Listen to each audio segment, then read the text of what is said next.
The plan was to quickly knock France out of the war, then redeploy to the east and do the same to Russia.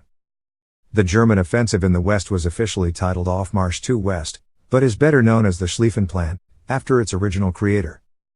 Schlieffen deliberately kept the German left, i.e. its positions in Alsace-Lorraine, weak to lure the French into attacking there, while the majority were allocated to the German right, so as to sweep through Belgium, encircle Paris and trap the French armies against the Swiss border. The French charged into Alsace-Lorraine on the outbreak of war as envisaged by their Plan 17, thus actually aiding this strategy. However, Schlieffen's successor Moltke grew concerned that the French might push too hard on his left flank.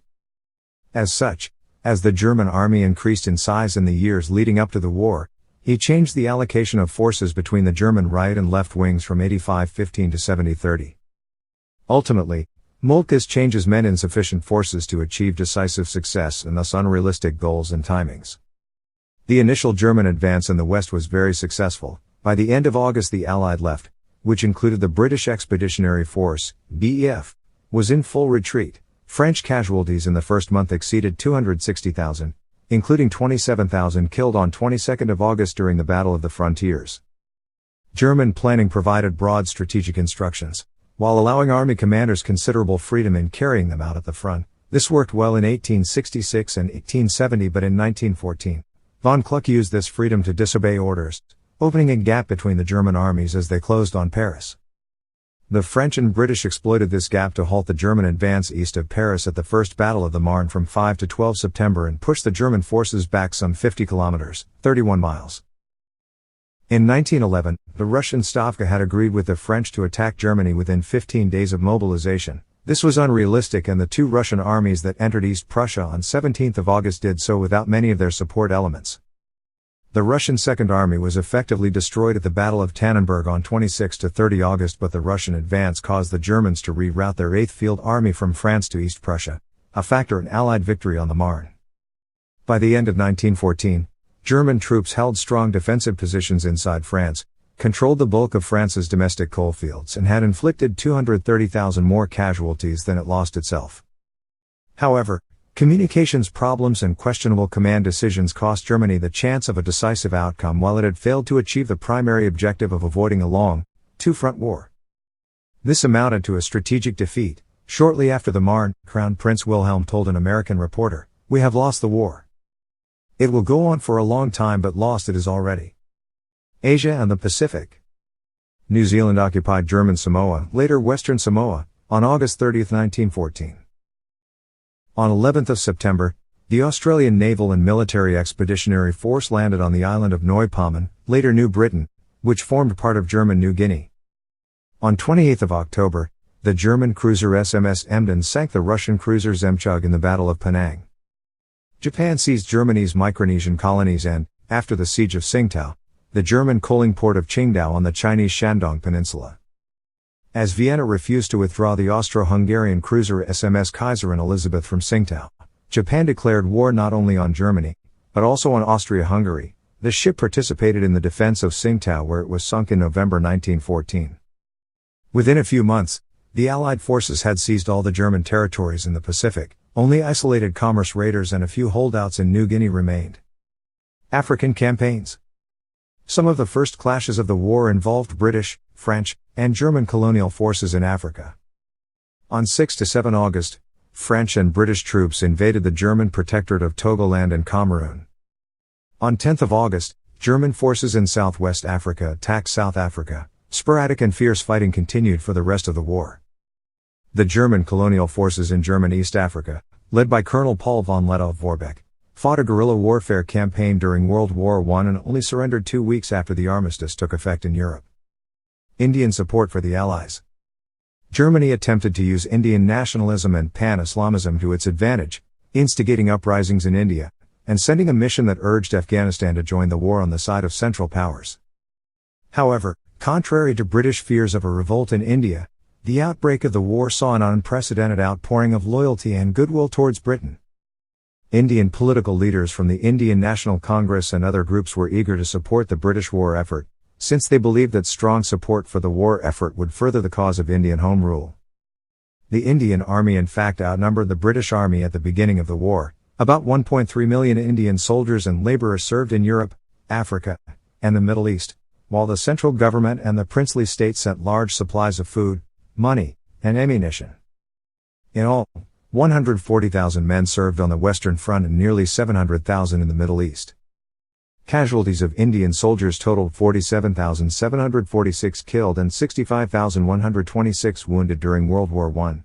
The suffering engendered by the war, as well as the failure of the British government to grant self-government to India after the end of hostilities, bred disillusionment and fueled the campaign for full independence that would be led by Mohandas K. Gandhi and others.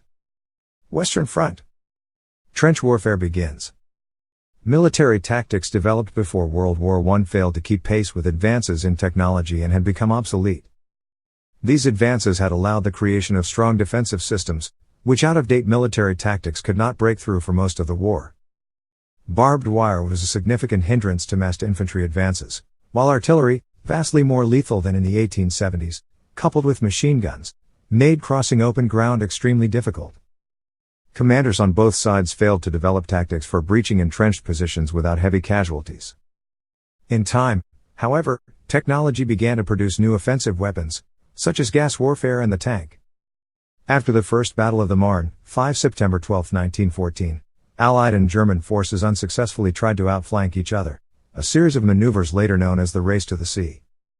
By the end of 1914, the opposing forces were left confronting each other along an uninterrupted line of entrenched positions from Alsace to Belgium's North Sea coast. Since the Germans were able to choose where to stand, they normally had the advantage of the high ground. In addition, their trenches tended to be better built, since Anglo-French trenches were initially intended as temporary, preparatory to breaking the German defenses. Both sides tried to break the stalemate using scientific and technological advances. On April 22, 1915, at the Second Battle of Ypres, the Germans, violating the Hague Convention, used chlorine gas for the first time on the Western Front. Several types of gas soon became widely used by both sides, and though it never proved a decisive, battle-winning weapon, poison gas became one of the most feared and best remembered horrors of the war. Tanks were developed by Britain and France and were first used in combat by the British during the Battle of Flers-Courcelette, part of the Battle of the Somme, on September 15, 1916, with only partial success. However, their effectiveness would grow as the war progressed. The Allies built tanks in large numbers, whilst the Germans employed only a few of their own design, supplemented by captured Allied tanks. Continuation of trench warfare. Neither side proved able to deliver a decisive blow for the next 2 years. Throughout 1915-17, the British Empire and France suffered more casualties than Germany, because of both the strategic and tactical stances chosen by the sides. Strategically, while the Germans mounted only one major offensive, the Allies made several attempts to break through the German lines. In February 1916, the Germans attacked French defensive positions at the Battle of Verdun, lasting until December 1916. The Germans made initial gains, before French counterattacks returned matters to near their starting point. Casualties were greater for the French, but the Germans bled heavily as well, with anywhere from 700,000 to 975,000 casualties suffered between the two combatants. Verdun became a symbol of French determination and self-sacrifice. The Battle of the Somme was an Anglo-French offensive of July to November 1916. The opening day of the offensive, July 1, 1916, was the bloodiest day in the history of the British Army, suffering 57,470 casualties, including 19,240 dead. The entire Somme offensive cost the British Army some 420,000 casualties. The French suffered another estimated 200,000 casualties and the Germans an estimated 500,000. Gunfire was not the only factor taking lives. The diseases that emerged in the trenches were a major killer on both sides. The living conditions made it so that countless diseases and infections occurred, such as trench foot, shell shock, blindness/burns from mustard gas, lice, trench fever, cooties, body lice, and the Spanish flu. To maintain morale, wartime censors minimized early reports of widespread influenza illness and mortality in Germany, the United Kingdom, France, and the United States. Papers were free to report the epidemic's effects in neutral Spain, such as the grave illness of King Alfonso XIII. This created a false impression of Spain as especially hard hit, thereby giving rise to the pandemic's nickname, Spanish flu. Protracted action at Verdun throughout 1916, combined with the bloodletting at the Somme, brought the exhausted French army to the brink of collapse. Futile attempts using frontal assault came at a high price for both the British and the French and led to the widespread French army mutinies, after the failure of the costly Nivelle offensive of April to May 1917.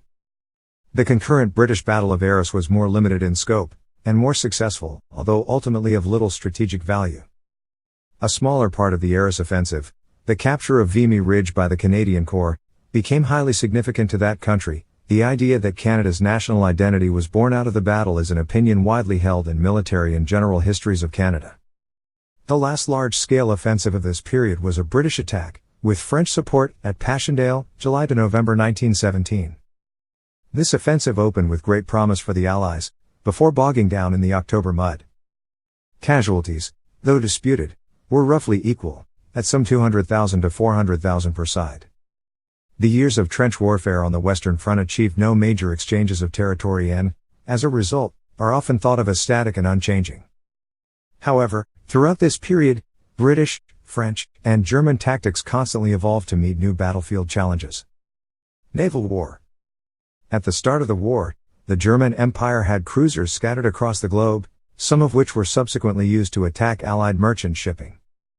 The British Royal Navy systematically hunted them down, though not without some embarrassment from its inability to protect Allied shipping. Before the beginning of the war, it was widely understood that Britain held the position of strongest, most influential navy in the world. The publishing of the book The Influence of Sea Power Upon History by Alfred Thayer Mahan in 1890 was intended to encourage the United States to increase their naval power. Instead, this book made it to Germany and inspired its readers to try to overpower the British Royal Navy. For example, the German detached light cruiser SMS Emden, part of the East Asia Squadron stationed at Qingdao, seized or destroyed 15 merchantmen, as well as sinking a Russian cruiser and a French destroyer. However, most of the German East Asia Squadron, consisting of the armored cruisers SMS Scharnhorst and Gneisenau, light cruisers Nuremberg and Leipzig and 2 transport ships, did not have orders to raid shipping and was instead underway to Germany when it met British warships. The German flotilla in Dresden sank 2 armored cruisers at the Battle of Coronel, but was virtually destroyed at the Battle of the Falkland Islands in December 1914, with only Dresden and a few auxiliaries escaping. But after the Battle of Massa Tierra these 2 had been destroyed or interned. Soon after the outbreak of hostilities, Britain began a naval blockade of Germany. The strategy proved effective, cutting off vital military and civilian supplies, although this blockade violated accepted international law codified by several international agreements of the past 2 centuries. Britain mined international waters to prevent any ships from entering entire sections of ocean, causing danger to even neutral ships. Since there was limited response to this tactic of the British, Germany expected a similar response to its unrestricted submarine warfare.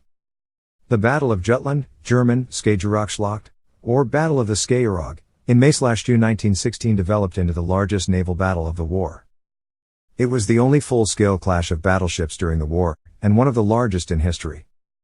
The Kaiserliche Marines High Seas Fleet, commanded by Vice Admiral Reinhard Scheer, fought the Royal Navy's Grand Fleet, led by Admiral Sir John Jellicoe. The engagement was a standoff, as the Germans were outmaneuvered by the larger British fleet, but managed to escape and inflicted more damage to the British fleet than they received. Strategically, however, the British asserted their control of the sea, and the bulk of the German surface fleet remained confined to port for the duration of the war. German U-boats attempted to cut the supply lines between North America and Britain. The nature of submarine warfare meant that attacks often came without warning, giving the crews of the merchant ships little hope of survival. The United States launched a protest, and Germany changed its rules of engagement. After the sinking of the passenger ship RMS Lusitania in 1915, Germany promised not to target passenger liners, while Britain armed its merchant ships, placing them beyond the protection of the cruiser rules, which demanded warning and movement of crews to a place of safety, a standard that lifeboats did not meet. Finally, in early 1917, Germany adopted a policy of unrestricted submarine warfare, realizing the Americans would eventually enter the war. Germany sought to strangle Allied sea lanes before the United States could transport a large army overseas, but after initial successes eventually failed to do so. The U-boat threat lessened in 1917, when merchant ships began traveling in convoys, escorted by destroyers. This tactic made it difficult for U-boats to find targets, which significantly lessened losses. After the hydrophone and depth charges were introduced, accompanying destroyers could attack a submerged submarine with some hope of success. Convoys slowed the flow of supplies, since ships had to wait as convoys were assembled. The solution to the delays was an extensive program of building new freighters. Troop ships were too fast for the submarines and did not travel the North Atlantic in convoys. The U-boats had sunk more than 5,000 Allied ships, at a cost of 199 submarines. World War I also saw the first use of aircraft carriers in combat, with HMS Furious launching Sopwith Camels in a successful raid against the Zeppelin hangars at Tondern in July 1918, as well as blimps for anti-submarine patrol. Southern theaters. War in the Balkans. Faced with Russia in the east, Austria-Hungary could spare only one-third of its army to attack Serbia. After suffering heavy losses, the Austrians briefly occupied the Serbian capital, Belgrade. A Serbian counterattack in the Battle of Gallipoli succeeded in driving them from the country by the end of 1914. For the first 10 months of 1915, Austria-Hungary used most of its military reserves to fight Italy. German and Austro-Hungarian diplomats, however, scored a coup by persuading Bulgaria to join the attack on Serbia. The Austro-Hungarian provinces of Slovenia, Croatia and Bosnia provided troops for Austria-Hungary in the fight with Serbia, Russia and Italy. Montenegro allied itself with Serbia. Bulgaria declared war on Serbia on October 12, 1915 and joined in the attack by the Austro-Hungarian army under Mackenson's army of 250,000 that was already underway. Serbia was conquered in a little more than a month, as the Central Powers, now including Bulgaria, sent in 600,000 troops total. The Serbian army, fighting on two fronts and facing certain defeat, retreated into northern Albania. The Serbs suffered defeat in the Battle of Kosovo. Montenegro covered the Serbian retreat towards the Adriatic coast in the Battle of Mojkovac in 6 January 7, 1916, but ultimately the Austrians also conquered Montenegro. Near the end of 1915, in a massive rescue operation involving more than 1,000 trips made by Italian, French and British steamers, 260,000 surviving Serb soldiers were transported to Corfu, where they waited for the chance of the victory of Allied powers to reclaim their country. Corfu hosted the Serbian government in exile after the collapse of Serbia, and served as a supply base to the Greek front. The surviving Serbian soldiers were evacuated by ship to Greece. After conquest, Serbia was divided between Austria-Hungary and Bulgaria. In late 1915, a Franco-British force landed at Salonika in Greece to offer assistance and to pressure its government to declare war against the Central Powers. However, the pro-German King Constantine I dismissed the pro-Allied government of Eleftherios Venizelos before the Allied expeditionary force arrived. The friction between the King of Greece and the Allies continued to accumulate with the national schism, which effectively divided Greece between regions still loyal to the king and the new provisional government of Venizelos in Salonika. After intense negotiations and an armed confrontation in Athens between Allied and Royalist forces, an incident known as Noembriana, the King of Greece resigned and his second son Alexander took his place. Greece officially joined the war on the side of the Allies in June 1917. The Macedonian front was initially mostly static. French and Serbian forces retook limited areas of Macedonia by recapturing Bitala on November 19, 1916 following the costly Monastir offensive, which brought stabilization of the front. Serbian and French troops finally made a breakthrough in September 1918 in the Vardar offensive, after most of the German and Austro-Hungarian troops had been withdrawn. The Bulgarians were defeated at the Battle of Dobro Pole, and by 25th of September British and French troops had crossed the border into Bulgaria proper as the Bulgarian army collapsed. Bulgaria capitulated 4 days later, on September 29, 1918.